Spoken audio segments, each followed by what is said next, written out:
My name is Julie Grimm. Welcome to Love, Dating, and Relationships for Spiritual Women. I'm your host. If you have never tuned in before, I'm so excited to have you. I am a spiritual guide and healer in the Modern Mystery School. And today I'm interviewing Sarah Gaines, who's both a meditation teacher and a self-love coach. Hey, thanks for having me. Hi, Sarah.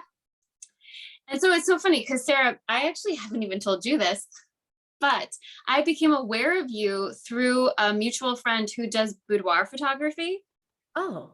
Yeah, Lindsay Height, not to drop names up in here. Well, so I tried to get her. She's amazing. Yeah, she's so amazing for anybody in the Boston area. And so she kept talking about, oh, this woman who does these meditations. Oh, this woman who does this. And she kept saying, Sarah. And then you and I studied in the same Kabbalah class in the Modern Mystery School here in Boston. Well, I'm in Boston, you're in Florida now. But, and so I somehow was like, this is the person that Lindsay kept talking about. And so then you became flagged in my mind as somebody that I had to talk to and to connect with. That's so funny. I love those small world happenings. Yeah, well, because I actually listened to a meditation after my boudoir photography shoot. No, yeah, after the shoot.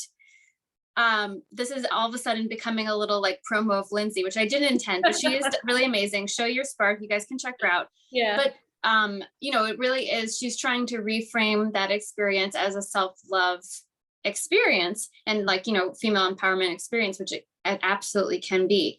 And so before you go and you look at your pictures, which can be kind of triggering for folks because, you might not like the way you look, or there might be body parts that you get critical of. So she had me listen to this guided meditation, and it was you that facilitated that. Yeah.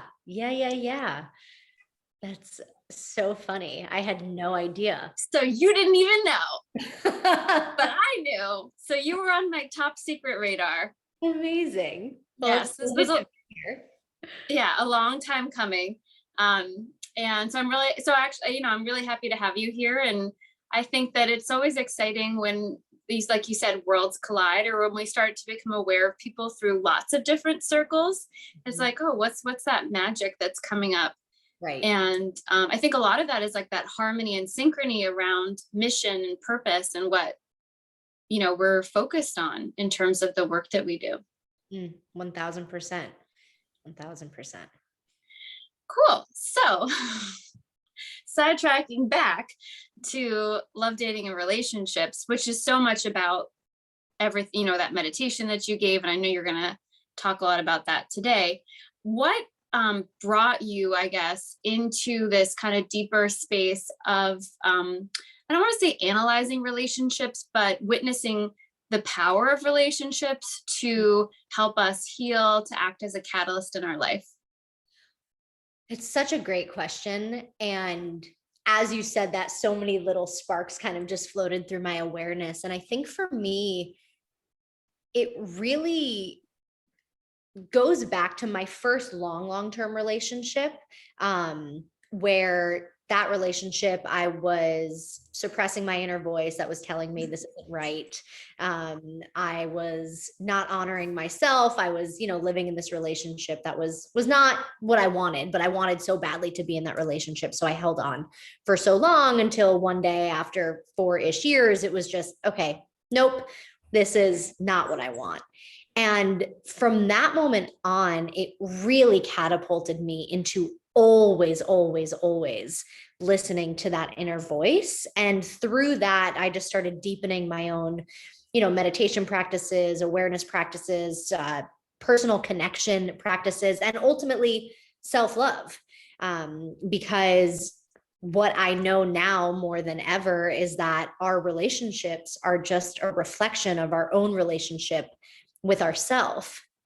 And so as I've dated over the past, that relationship ended maybe 4-ish years ago, 4.5 years ago. And since then, as I've dated, I have only seen every man that I date ends up being a reflection of my own level of self-worth, or the way that I'm viewing myself, or the way that I'm treating myself. I then see it directly mirrored in that relationship, which has been really beautiful, and has it's almost like each person has set a new bar. Because, for me personally, and I know for a lot of not only women, but, a lot of us in general, we stay in these relationships when we're not being treated the way that we truly want to, and all these things. And again, it comes back to that self-love, self-worthiness. So would you say that like the primary reason, because it's interesting, and of course, I feel like we've all been there to some extent or another, that we get the guidance, we hear the voice that says, no, no, you need to stop this. And it might take us a while though, even though we hear that, Yeah. it might take us a while. And so would you say that self-love is the number one reason that we hold on, even when we're getting the guidance to let go? Or what kind of different things might be going on for somebody that they hold on? I would say it's fear. It's fear and scarcity, societal pressure. It's everything that is not love, really. Mm, It's the, well, is there going to be somebody better? Am I ever going to find somebody? But if I've put so much time and effort into this relationship, I'm getting pressures left and right from people around me. And all of that is on the opposite side of just love, which is listening to yourself. I mean, I think the purest form of self-love is listening to that inner guidance. yeah, that when you said scarcity, especially, I feel like I see that. So I'm in the dating scene, I'm online. Yeah. And it's like sometimes it feels like we're scrambling for scraps. We're like, yeah, I got somebody who like treats me with the lowest level of my base standard.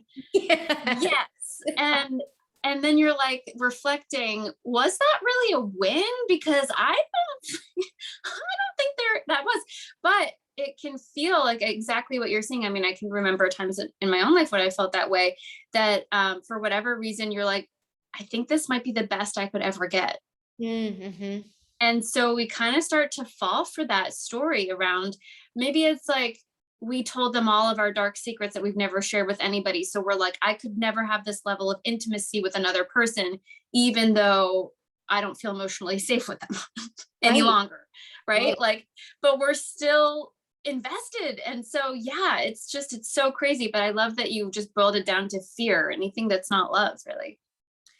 Yes, yes, yes, yes. And another thing that comes up too is this idea of like, well, I've built this life with this person, right? And part of my identity is attached to this person. So it's not just fear, but it's also attachment. And so, and then you take that attachment, because then there's the other side of this, because I've also had the experience where I've had wonderful, very short-lived relationships. And then there's the attachment of, but I want this to continue forever. But some relationships are not meant to continue forever. They're merely here to give you that little dose of experience so you can know that this does exist. Yeah. And magic. It's so interesting. I've actually had some of the most beautiful experiences in extremely short-lived relationships. Same. And I almost feel like because either there was some, constraint that we both knew about, we're like, okay, this is the time that we've got. There was a way that we just kind of came together with our all, without these expectations, without all of like the hidden camouflaging, whatever that comes about when you're like, oh, maybe this could be the one, or whatever it is. You're like, well, we've got this, let's do it. And I've always found them to be so magical, because it's like, I see that you're talking about the reflection, like they're reflecting usually some piece of me that I've forgotten, like, but a cherished part of me that I love. And I'm like, oh yeah, I want that to be part of my life still. Absolutely. And it's the sense of like, there's no pressure around it. It's just what is right here. And it's funny, I'm actually kind of like in the midst of one of those moments right now. And something really beautiful that this person said to me is being in the what is versus the what if. And it's such a practice. Mm. Yeah, it's a practice of letting go of attachments, surrender, flow. And, Mhm. for me too, when I was younger, I embraced those a little bit more easily. But now that I'm getting older, I've realized that I've started to become more rigid. Like part of it is really having higher standards, which is great. I applaud myself. Wonderful work, Julie. But part of it is like a certain rigidity, like, oh, well, if they're not going to be the father of my child, why bother?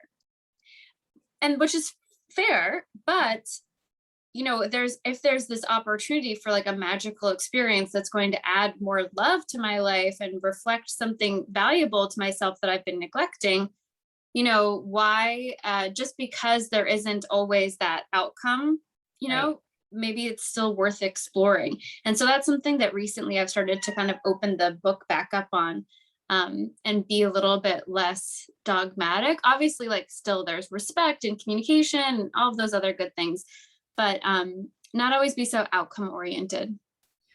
1000%. And, you said something a little while ago that I mentally flagged, which was this idea of the one, and how we are so attached to that idea of quote unquote the one.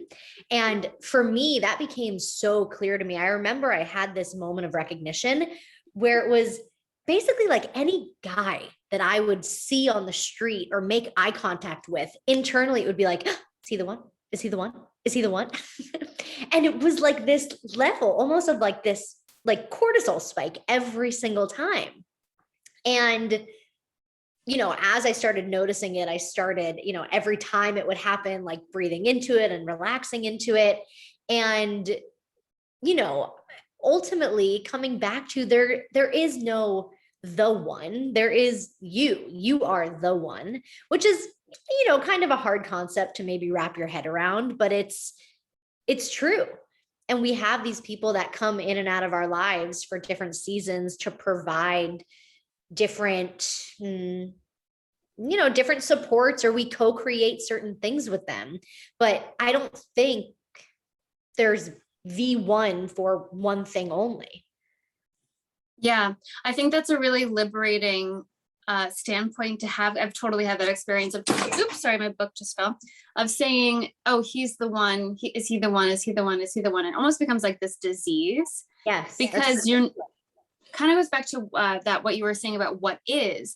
You're just really not present with what is truly there, because you're always kind of going into the future and potentially even fantasy land, which in and of itself is not a bad thing.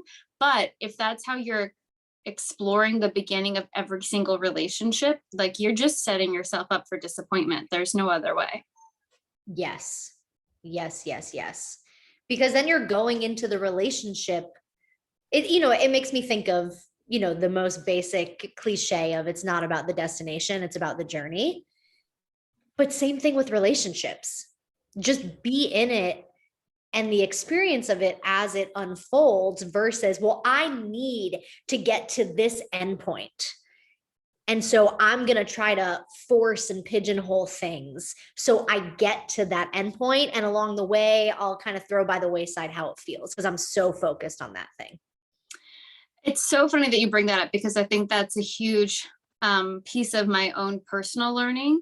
Is I'm super goal oriented here in Boston. That's a wonderful, admirable quality. It's in high demand. Yes. But as we release our successes as tied to like material successes and we move into the spiritual world, that mindset can be very, very, very narrow. And we need to open up to the fact that it's about the journey. And that's been such a huge thing that I've had to be reminded of over and over again, specifically in dating and relationships. And I had kind of this insight that came to me maybe a year or so ago, which was about the journey being really, like you were saying, I'm the one, about that transformation, inner transformation into being the one that I truly desire to be, that then is going to be able to sustain that relationship that I desire. So it's almost like the relationship isn't even really the goal. That's like the external manifestation that I've reached that inner harmony. Yes. But it's more like, am I holding the energy that I desire to hold for my life? So beautifully said. Because our relationship with ourselves is our relationship with anything else. And when we're talking about a romantic partner, I mean, that's intimacy, right? And so we're getting this really close, intimate look essentially at ourselves. And I love the question of what is this person reflecting back to me? And when I deepen my own love for myself, admiration for myself, the way I talk to myself, treat myself, honor myself, nourish myself, how does that get reflected in how my partner treats me? Yeah, I love that. I love that. And the intimacy, I mean, the word intimacy, I'm like intimacy, intimacy, intimacy. But then so many times in relationships, I'm like, oh shit, I'm actually terrified So of scary. intimacy. Well, I had a moment in December actually, because a lot of, especially in Kabbalah for me, my main goal was be in a romantic partnership. Girl, that's why we connected. Yeah. That was my goal. Yeah, same. And didn't happen yet. It's still Didn't in happen. formation. But what did happen, of course, along the way were like these nuggets that I need to uncover and unravel in order to get there. And one of them being was, holy shit, I never realized how scared I am actually for this thing I desire so much. Isn't it amazing? Yeah. Isn't it amazing? And also, unfortunately, as people who are spiritually, on a spiritual path, we're dedicated, we're doing the work. I think it's easy to I know at least I did this, but it's kind of like, oh, well, I'm doing the work. So I'm going to be the one who's not afraid of intimacy. Like, I'm going to be the one that's bringing the depth, like I'm going to be the one holding space. And what I discovered is that actually sometimes I'm the one who's more scared. And although they're not on a spiritual path, obviously we are all on a spiritual path, Sure. but there's not as consciously on one, that sometimes they were bringing the depth, or that they were less fearful than I was. And that was a huge revelation for me, because I was like sitting kind of on my high horse saying, oh, well, I have these credentials. So yeah. Yeah. Yeah. It's so true. And I think being able to acknowledge when that is coming up and I mean, it becomes a meditation, right? I mean, I've had moments where I've been with people and I'm noticing like, oh, wow, you're actually sitting. Like, why are you covering your heart right now? Like, go ahead, release your arms, sit on up a little bit taller. You can release your heart. You can be here. You're safe.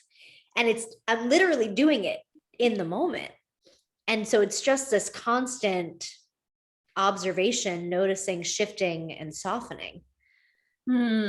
So relationships are kind of like a meditation, Yeah. a life meditation. Yeah. I like that. I like that. Are there any other tools that you found really helpful or supportive as you go into deeper self-love? I know you mentioned that you run a Facebook monthly program all about joy and different things like that. So can you tell us a little bit more about that program? So that's something I call Joy Space. And it's a community of all women right now. And we meet every Tuesday morning for a morning meditation, journaling, conversation. And it's all aspects of life. But, so we flow everything from relationships to work to being and everything in between. And I'm always just so amazed at, what comes up, the synchronicities and the alignment of everybody there.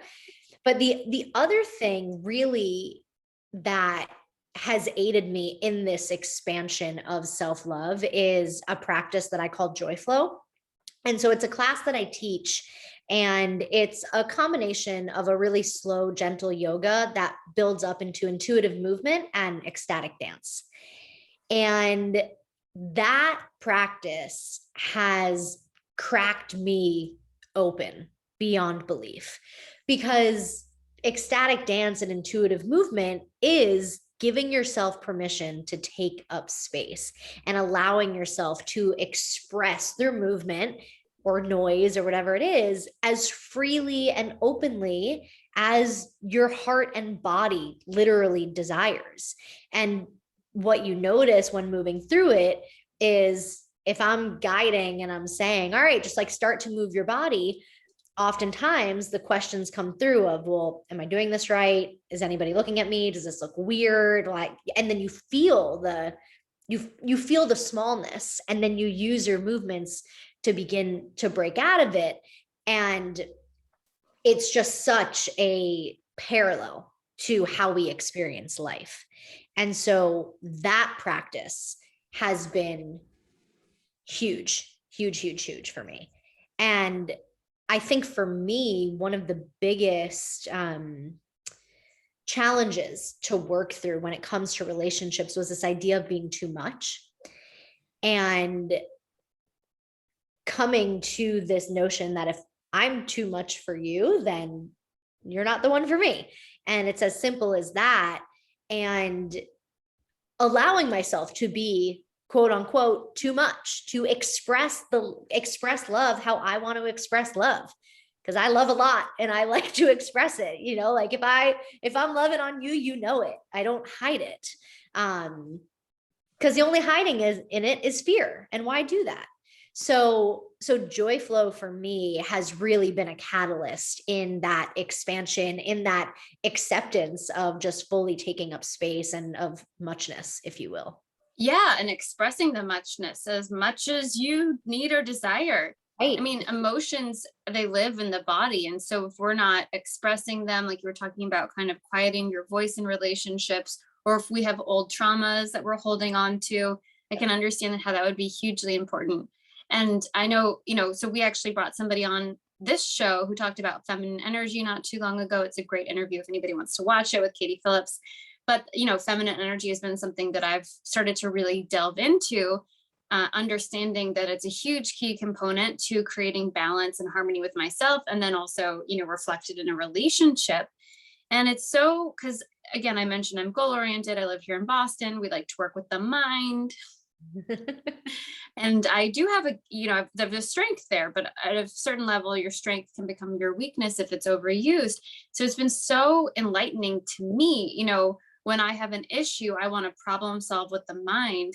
But actually, sometimes the problem solving tool for the feminine, especially, is dance or feeling or crying or, emoting or doing something creative. And it's still like, I'll do it, but logically my brain's like, I don't understand how this is working, which, right, we don't need to understand all the time, but it's literally magical, because I'll just get up and I'll move and I'll dance, and all of a sudden I'll feel completely different. Something will have shifted in me. I've opened some portal within myself, or opened my container a little bit more, and more things can flow through me. Exactly, because our mind is just circulating the same thoughts over and over and over again, the same stories over and over and over again. And oftentimes those are the thoughts of scarcity, fear, limiting beliefs, and then those get stored in our body. And so movement and dance is literally taking it and shaking it up so it can dissipate. Breaking the cycle. Yes. And that's the only way to change it. Yeah. I love it. And it can be empowering too, because you're getting in touch with your body, which is, the container for that feminine energy. Exactly. And then to begin to embody the confidence, to embody the feminine, the sexiness, the softness, the everything, the strength, the power, all of it. But we embody it. It's, then it happens. Do you do these online? I want to join. Yeah, I do. Every Wednesday, 7 a.m. right now. It's 30 minutes. It's free. It's great. And then I do a full moon joy flow every full moon in Joy Space as well. Listeners, tune in. We'll have the link below for you. Yeah. Sounds awesome. I'm a huge component for that. Yeah, it's been amazing. So I do crystal readings where you basically ask a question of a crystal and it's able to give answers back. And so many times when I have an issue, the guidance has been, you need to dance. You need to flow. And it's so funny because it's not what I want to hear. I want to hear like market online, fix your SEO, like blah, blah, blah. Here's all these things. And it's like, you just need to dance, Julie. You're like, Yeah. what the heck? It's always the answer. It literally is always the answer. There's never not a good time to dance. Even if you can't get up, I like to call it sit dancing. You just Sit dancing. I like it. I like it. I don't know if you've ever, I've been around a few dancers and they literally like, they kind of just don't stop Yeah. moving sometimes. And I'll notice being around them, all of the places where I'm holding tension and I'm kind of uptight or like constricted, you know, and I'm like, oh my gosh, I didn't even notice, but you just won't stop moving over there. Yep. Yep. Amazing. So good. So we have a few more minutes. Are there any other like last tools, or if you had advice maybe to yourself 4 years ago when you're sticking in that relationship, Yeah. what words of wisdom would you share with her or people, you know, now who are having that hard time loving themselves enough to move on? I would say that little nudge that continues to nudge you, listen to that no matter how hard it is. You know, find your people that can be there to support you, but that nudge is guiding you to where you need to go. And if you don't listen to that, it's going to continue to nudge you in louder and more painful ways. So I would say that, and you know, really just pay attention to the stories you're telling yourself.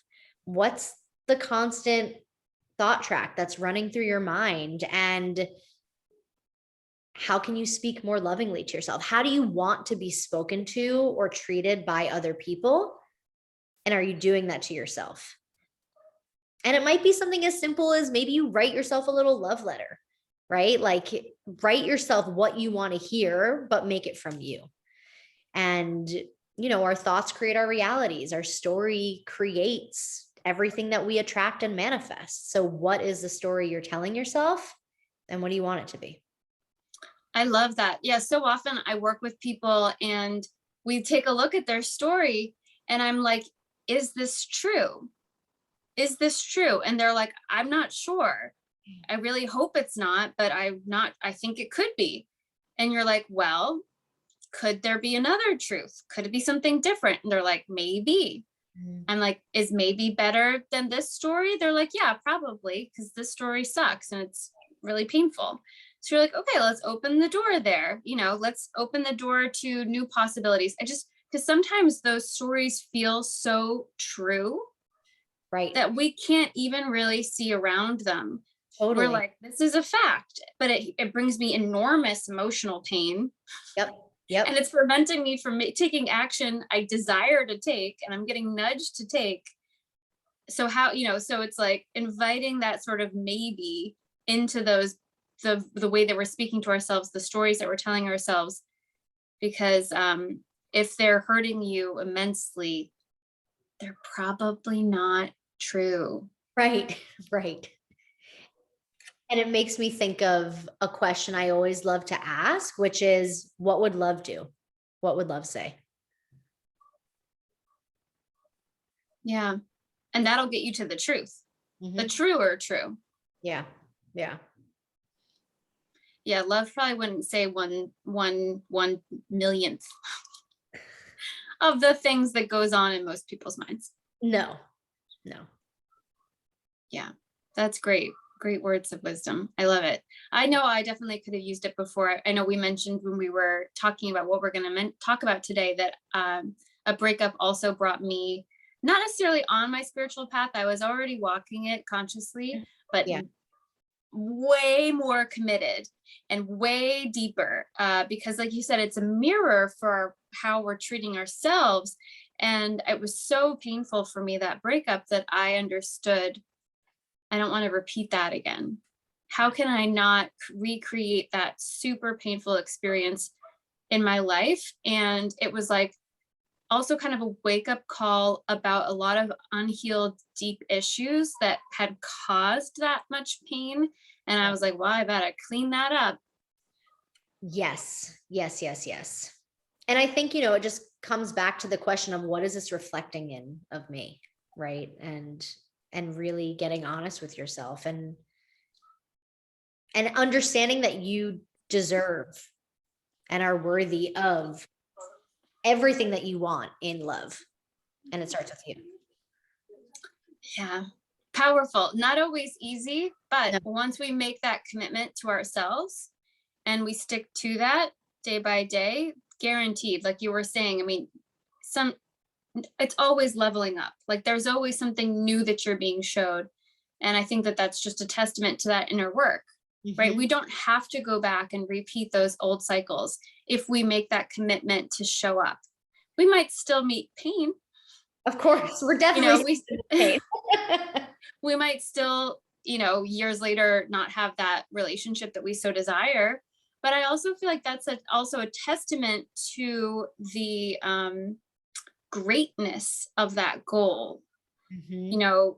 Part of what we talked about when I brought this woman in about feminine energy was how we're moving into a space of divine union where it's not a matriarchy and it's not a patriarchy, but both energies will now work together in a co-creative, united front.